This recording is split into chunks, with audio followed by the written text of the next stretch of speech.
Hi everyone, welcome to Raj tutorial for the preparation of TET and DSC. మనము English grammar classes చేసాము, కానీ మీ నుంచి అంత స్పందన అయితే రాలేదు. సో అందుకని గ్రూప్లో పోల్ అనేది పెట్టడం జరిగింది.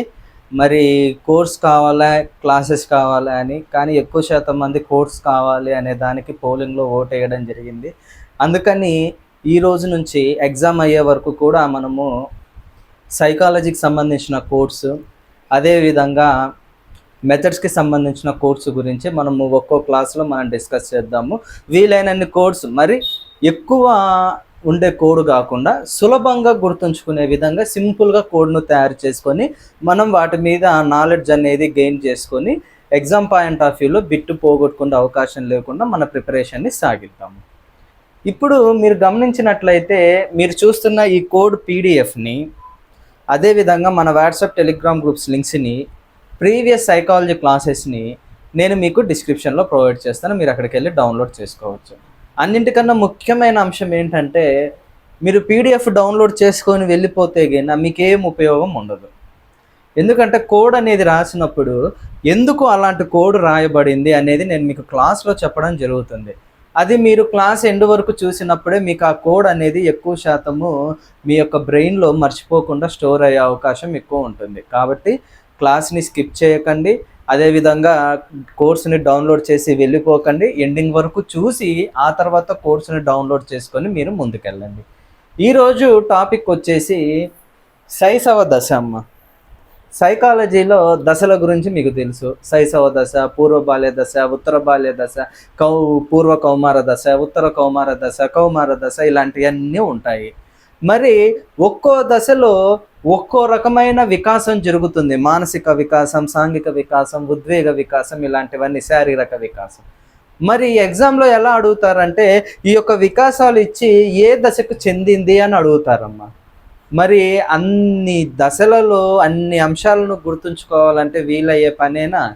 కొంచెం కష్టతరమైన పనే కదా. అందుకని సులభంగా ఉండటానికి మీకు శైశవ దశ మీద ఒక కోడ్ని రాయడం జరిగింది. ఈ కోడ్లోకి వెళ్ళే ముందు ఒక చిన్న కథ చెప్పుకుందాం మనం. ఏం కథ అంటే, ఒక చిన్న పాప ఉంది. ఆ పాపకు పాలకోవా తినడం అంటే చాలా ఇష్టం.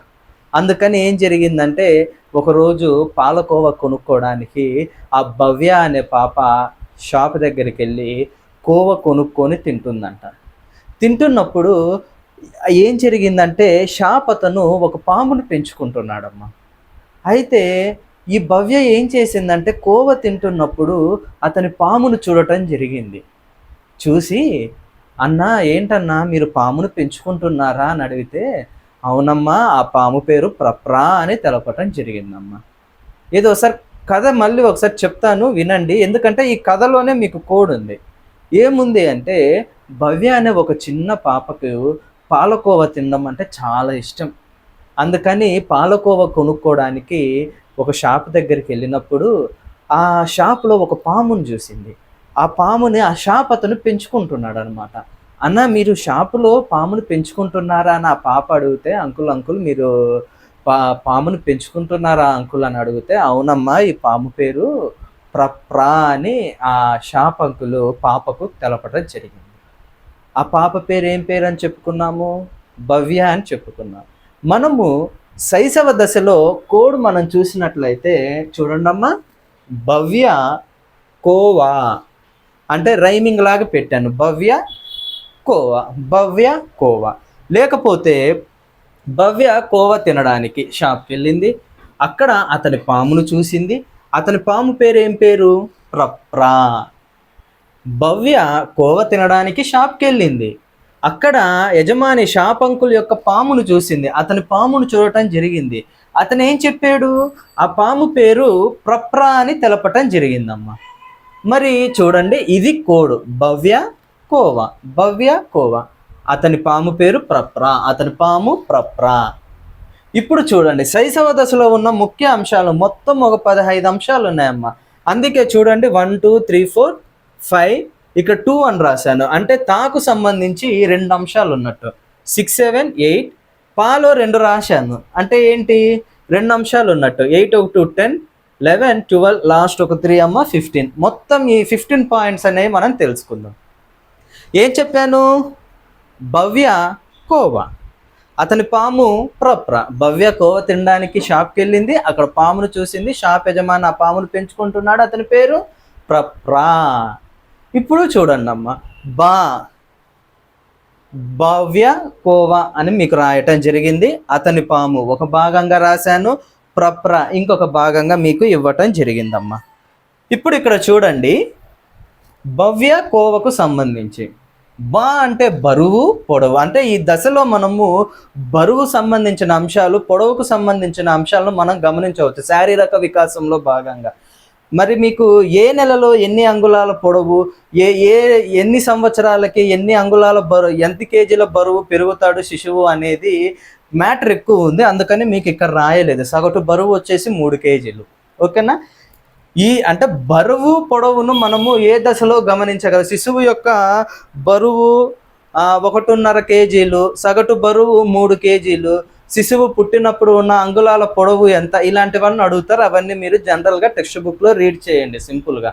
బరువు పొడవుకు సంబంధించిన అంశం గురించి బిట్ అడిగితే 0 నుంచి 2 సంవత్సరాలు శైశవ దశ. ఇప్పుడు భవ్య కోవ. వ్యా అంటే ఏంటి? వ్యక్తులను చూసి నవ్వటం. శిశువు వ్యక్తులను చూసి నవ్వుతాడమ్మా. ఏ నెలల్లో అంటే 6 నుంచి 7 నెలల కాలంలో శిశువు వ్యక్తులను చూసి నవ్వటం జరుగుతుంది. వ్యక్తులను చూసి నవ్వడం మనం ఏ దశలో గమనించవచ్చు అంటే శైశవ దశ. భవ్య అయిపోయింది. కోవా. కో అంటే కోపంగా ప్రతిస్పందన, అంటే కోపంగా ప్రతిస్పందించటము. ఏం జరుగుతుంది ఇక్కడ అని మనం గమనించినట్లయితే శిశువు కోపంగా ప్రతిస్పందిస్తాడమ్మా. ఒక్క నిమిషం రిమోట్ చూసుకొని వస్తాను. Okay, right. కోపంగా శిశువు ప్రతిస్పందిస్తాడు. ఏ నెలల వయసులో? 18 నెలల వయసులో. 18 నెలల వయసులో శిశువు కోపంగా ప్రతిస్పందిస్తాడు. వా అంటే వస్తువులను ఆడుకొనుట, రంగులను గుర్తించి వస్తువులను ఆడుకొనుట. 6 నెలల వయసులో ఒక వస్తువుతో ఆడుకుంటాడు. 9 నెలల వయసులో 2 వేరు వస్తువులను కలిపి శిశువు ఆడుకోవటం అనేది జరుగుతుందమ్మా. భవ్య కోవ. కోపంగా ప్రతిస్పందన ఎందుకు ఇస్తారని మనం గమనించినట్లయితే శిశువు కోరుకున్నది పెద్దవారు అయినప్పుడు కోపంగా ప్రతిస్పందిస్తాడు. అది ఎప్పుడు అంటే 18 నెలల వయసులో. వా వచ్చి వస్తువులతో ఆడుకొనుట. 6 నెలల వయసులో ఒక వస్తువుతో ఆడుకుంటాడు. అదేవిధంగా 9 నెలల వయసు వచ్చేసరికి 2 వేరు వస్తువులతో ఆడుకోవటం అనేది జరుగుతుందమ్మా. భవ్య కోవ. భవ్యకు కోవ తినడం ఇష్టం. భవ్యకు సంబంధించిన కోవ అయిపోయింది. షాప్లో ఏం జరిగింది? అతను పామును చూసింది. అతని పాము. అంటే అంతరాత్మ ఏర్పడదు. ఈ శైశవ దశలో అంతరాత్మ అనేది ఏర్పడదు. అంటే తాలో మీకు రాశాను, 2 పాయింట్లు రాశాను, 2 అని. ఒక తా వచ్చేసి తల్లిని గుర్తుపట్టి నవ్వటం, ఇది మొదటి సాంఘిక వికాసం. ఇంకొక తా వచ్చేసి ఏంటి అంటే తప్పు ఒప్పులు భావన అనేది తెలియదు. తల్లిని ఎప్పుడు గుర్తుపట్టి నవ్వుతాడంటే 3 నుంచి 4 నెలల కాలంలో. మోస్ట్ ఇంపార్టెంట్ అమ్మా, ప్రీవియస్గా చాలాసార్లు అడిగారు. నెక్స్ట్ అతని పాము. నీ అంటే ఏంటంటే నిలబడి ఆ తర్వాత నడవటం. ఏ వయసులో నిలబడతాడు అంటే 13 నుంచి 14 నెలల వయసులో పిల్లవాడు నిలబడటం అనేది జరుగుతుంది. శిశువు ఎప్పుడు నడుస్తాడంటే 15 నెలలు నిండేసరికి శిశువు నడవటం అనేది జరుగుతుంది. నెక్స్ట్ ఏంటి? పాము. పాకి నేను 2 పాయింట్స్ రాశాను, 2 అంశాలని. పా ఏంటి అంటే పాలదంతాలు. ఇంక అందులోనే మీకు వచ్చింది దంతాలు కూడా. ఇక్కడ ఏమవుతుంటే పాలదంతం అనేది ఏర్పడుతుంది. ఎప్పుడు ఏర్పడుతుందమ్మా అంటే మొదటి పాలదంతం వచ్చేసి 6 నుంచి 8 నెలల కాలంలో పాలదంతం ఏర్పడుతుంది. ఆ తర్వాత దంతాలు ఏర్పడతాయి. ఎన్ని దంతాలు అంటే 16 దంతాలు ఏర్పడతాయి. ఎన్ని సంవత్సరాలు నిండేసరికి అంటే 2 సంవత్సరాలు నిండేసరికి 16 దంతాలు ఏర్పడటం అనేది జరుగుతుంది. పై దవడలో 8 దంతాలు, కింది దవడలో 8 దంతాలు ఉంటాయి. అది మీరు గమనించాలి. మరి ఈ పాలదంతం అనేది ఎప్పుడు ఏర్పడుతుంది అంటే 6 నుంచి 8 నెలల కాలంలో ఏర్పడుతుంది. ఈ యొక్క పాలదంతం వచ్చేసి 1 సంవత్సరం అయ్యేసరికి 4 నుంచి 6 పాలదంతాలు ఏర్పడటం అనేది జరుగుతుంది. అతని పాములో పా కూడా అయిపోయింది. పాకు సంబంధించి 2 అంశాలు. పాలదంతాలు. పాలదంతం అనేది ఎప్పుడైతే వస్తుందో దంతాలు అనేది కూడా మీరు గుర్తుంచుకోవాల్సి ఉంటుంది. నెక్స్ట్ ముద్దు మాటల దశ. అంటే ముద్దు మాటలు అనేవి ఉంటాయి, చిన్ని మాటలు అనేవి ఉంటాయి అన్నమాట ఈ వయసులో. అందుకే ముద్దు మాటల దశ అంటారు. ఏ దశను అంటారంటే శైశవ దశను అంటారు. నెక్స్ట్ చూడండి, ఆ పాము పేరు ఏం పేరమ్మా? ప్రా అంటే ఏంటంటే ప్రశ్నలు వేయడం జరుగుతుంది. ఇక్కడ శిశువు ప్రశ్నలు వేస్తాడు, కానీ సమాధానం కోసం వేచి ఉండడు శిశువు. ఇంకొక ప్రా ఉంది. ఆ ప్రాకి ఎన్ని అంశాలు రాశాను? 3 అంశాలు రాశాను. ఇవి మోస్ట్ ఇంపార్టెంట్. ఈ దశలో ఏం జరుగుతుందంటే ప్రాథమిక ఉద్వేగాలను శిశువు బయట పెడతారనమాట. మరి ఎప్పుడైతే మీరు ప్రాథమిక ఉద్వేగాలు అనేవి మీరు గుర్తిస్తారో వెంటనే మీకు ఉత్తేజము, ఉద్వేగాల ప్రదర్శన గుర్తుకు రావాలి. ప్రతి దానికి ఉత్తేజాన్ని ప్రదర్శిస్తాడు ఈ దశలో శిశువు. వయసు నిండే కొద్దీ ఏమవుతుందంటే ఈ దశలో కొంత వయసు కొన్ని నెలలు గడిచిపోయాక ఉత్తేజం వచ్చేసి విచారణ, అదే విధంగా సంతోషంగా మారుతుంది. ఆ తదుపరి విచారణ నుంచి ఇంకొన్ని బాధ కలిగించే హావభావాలు బయటికి రావడం, సంతోషం నుంచి హాయిని కలిగించే హావభావాలు బహిర్గతం చేయటం అనేది జరుగుతుంది. అదేవిధంగా ఉద్వేగాలను ప్రదర్శిస్తాడు. ఉద్వేగాలను ప్రదర్శించే దశ ఏది అంటే శైశవ దశ. సింపుల్గా ఏమవుతుందంటే మీకు ఇక్కడ ఒక కోడులో మొత్తం శైశవ దశకు సంబంధించి మొత్తం ముఖ్యమైన అంశాలన్నింటినీ మీరు నేర్చుకున్నారు. ప్రీవియస్గా మనకు అడిగిన కొన్ని ప్రశ్నలు గమనిద్దాం. ముద్దు మాటల దశ ప్రీవియస్గా అడిగారు. తల్లిని గుర్తుపట్టి నవ్వడం ప్రీవియస్గా అడిగారు. ఎలా అడిగారంటే మొదటి సాంఘిక వికాసం జరిగే దశ అని అడిగారు అనమాట. నెక్స్ట్ ఉత్తేజం ప్రీవియస్గా అడిగారు. ఈ ఉత్తేజం గురించి పరిశోధనలు చేసిన వాళ్ళు ఎవరంటే మీరు కామెంట్ రూపంలో తెలియచేయండి. Catherine Bridges. ఎందుకంటే ఈ వీడియో ఎవరు ఎండింగ్ వరకు చూడట్లేదు, అందుకే నేనే ఆన్సర్ చెప్పేస్తున్నా మళ్ళీ. ఇంకా ఏం అడిగారంటే ప్రీవియస్గా సగటు బరువు గురించి అడిగారు. ఇలా ముఖ్యమైన అంశాల మీదనే కోడ్ చేయటం అనేది జరిగింది.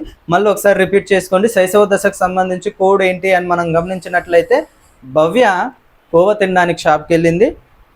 అక్కడ ఓనర్ పామును చూసింది. ఆ పాము పేరు ప్రప్ర. భవ్య కోవ, అతని పాము ప్రప్ర. కథను గుర్తు తెచ్చుకోండి, కోడ్ ఆటోమేటిక్గా గుర్తొస్తుంది. కథ ఏం చెప్పాను, ఒక చిన్ని పాప ఉండేది. ఆ పాప పేరు భవ్య. ఆ పాపకు కోవా అంటే ఇష్టము. కోవా తినడానికని షాప్కి వెళ్ళింది. వెళ్ళినప్పుడు ఆ షాప్లో ఒక పామును చూసింది. అంకుల్ అక్కడ పాము ఉందని చెప్పగానే అంకుల్ ఏం చెప్పారంటే ఇది నేను పెంచుకునే పాము, దీని పేరు ప్రప్ర అని. ఈ కథను మీరు గుర్తుపెట్టుకున్నప్పుడు ఆటోమేటిక్గా ఈ కోడ్ వచ్చేస్తుంది మీకు.